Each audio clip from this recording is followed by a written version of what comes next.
नमस्कार, आप देख रहे हैं इंडिया डेली। मैं हूं आपके साथ शिवम दत्त मेहता और आज हम आपके लिए लाए हैं एक स्पेशल सेगमेंट मुंबई के 26/11 के संगीन आरोपी और मास्टरमाइंड तहव्वुर राणा के ऊपर।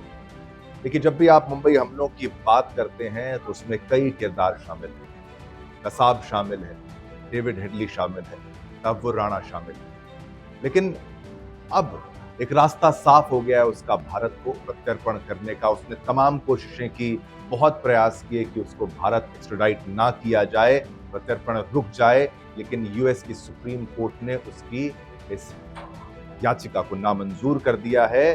उसके विपक्ष में एक फैसला दे दिया है जहां अब उसकी मुश्किलें बहुत ज्यादा बढ़ चुकी हैं और भारत के लिए अब रास्ता साफ है कि उसको भारत लाया जा सकता है और यहाँ पर उस पर कानूनी कार्रवाई की जा सकती है।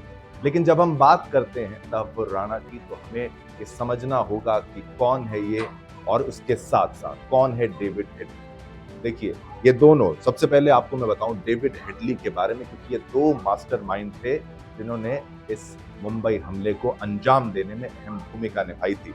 देखिए, दोनों ही पाकिस्तानी नागरिक के तौर पर आप समझ सकते हैं। डेविड हेडली की बात की जाए तो पाकिस्तानी अमेरिकन था, जिसका बाप यहाँ पर जो था पाकिस्तान से था, उसकी माँ जो थी वो अमेरिका से थी। लेकिन ये बचपन से ही ये ऐसी सोच रखता था और इसको बता दूं कि ये बचपन में एलईटी से जुड़ा, ये बचपन से ही पाकिस्तान से जुड़ा और एलईटी की गतिविधियों को संचालन करने में इसने अहम भूमिका काफी यंग एज से दिखाना इसने शुरू की। इस पर मुख्य आरोप था मुंबई हमलों के दौरान कि भाई इसने सर्विलांस में बहुत अहम रोल यहाँ पर अपना अदा किया था। इसका असली नाम दाऊद सईद नाम इसका है और 2013 में इसको 35 साल की सजा यूएस कोर्ट की तरफ से, यूएस गवर्नमेंट की तरफ से दे दी गई थी।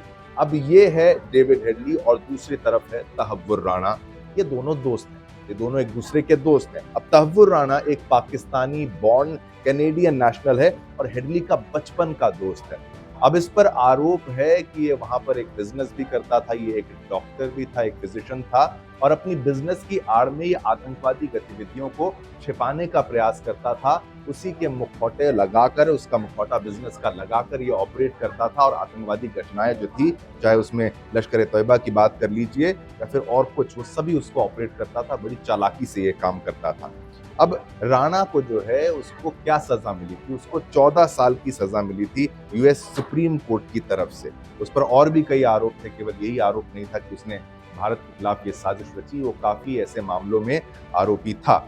अब ये आपको समझना होगा कि भाई उसने कोशिशें कितनी की बचने की कि उसको भारत ना लाया जाए, कितने प्लीज लगाए गए उसकी तरफ से। देखिए, लीगल प्लीज की बात की जाए तो वो 3 है, अगर टोटल प्लीज की बात की जाए तो वो 5 है। वो कौन से 5 प्लीज हैं, कौन से उसकी याचिकाएं हैं, उसके बारे में आप समझ लीजिए। पहला कब लगाया? पहला उसने जून 2023 में लगाया यूएस डिस्ट्रिक्ट कोर्ट में, एक रिट ऑफ हीबस कॉर्पस ये करके उसने एक रिट लगाया और रीजन दिया, इसकी टीम है एक लीगल, कि भाई डबल जेपर्डी क्लॉज यहाँ पर लग जाता है। कि इसका कारण ये होता है कि अगर जो एक्सट्रेडिशन या प्रत्यर्पण के लिए जिस देश में बुलाया गया है वहां पर उसको अगर कन्विक्ट घोषित कर दिया गया, एक्विटेड वो वहां पर हो चुका है, तो फिर उसको रोका जा सके, इस तरीके का प्रयास उसकी टीम की तरफ से किया गया और ये भी उसके फेवर में नहीं गया, उसकी टीम के फेवर में नहीं गया और वो वहां पर उसकी याचिका को नहीं सुना गया, नजरअंदाज कर दिया गया। उसके बाद उसने हार नहीं मानी। अगस्त 2024 में उसने और उसकी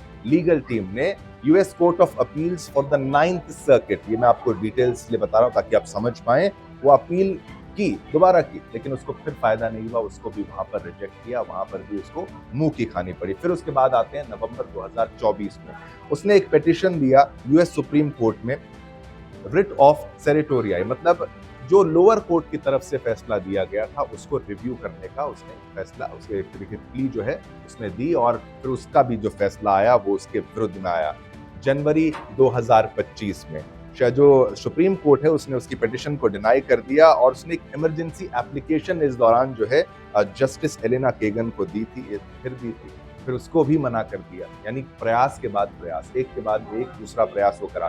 फिर मार्च 2025 की अगर बात की जाए तो उसने चीफ जस्टिस को जो है फिर पत्र लिखा और फिर उसको फिर हार का सामना करना पड़ा और अब की लेटेस्ट अपडेट ये है कि उसकी हर प्ली को रिजेक्ट कर दिया गया, उसकी हर याचिका को नजरअंदाज कर दिया गया है और भारत में उसका प्रत्यर्पण का रास्ता जो है वो साफ है। लेकिन अब भारत में आएगा तो उसके ऊपर क्या हो? क्या उसके लिए मुश्किलें नहीं है? डबल जेपर्डी की आपने जो बात सुनी थी उसमें ये था कि भाई डबल परेशानी भी तो उसको अब झेलनी पड़ सकती है।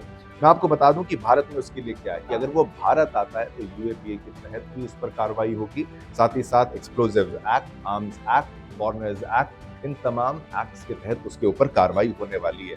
भारत आएगा तो उसके साथ और क्या बुरा हो सकता है? एनआईए की कस्टडी होगी, एनआईए की स्पेशल कोर्ट होगी और फिर फैसला क्या हो सकता है? देखिए, कसाब की बात आपको याद होगी और अब इसके केस में ज्यादा से ज्यादा अगर सजा होगी तो यहाँ पर उम्र कैद भी हो सकती है और ये भी हम इस बात से इनकार नहीं कर सकते कि फांसी का फंदा भी तैयार हो सकता है। लेकिन मुख्य तौर पर भारत के लिए एक लंबी लड़ाई और कानूनी प्रक्रिया में विश्वास, न केवल भारत की कानूनी प्रक्रिया में और साथ ही साथ यूएस की कानूनी प्रक्रिया में।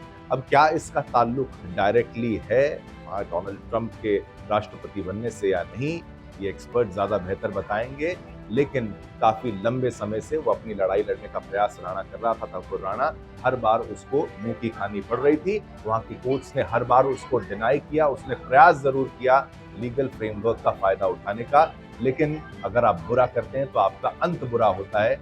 ये आज का हमारा संदेश। चलिए आगे दीजिए, मुझे शिवम दत्त मेहता को इंडिया डेली के अगले डिजिटल वीडियो में आपसे फिर मुलाकात होगी।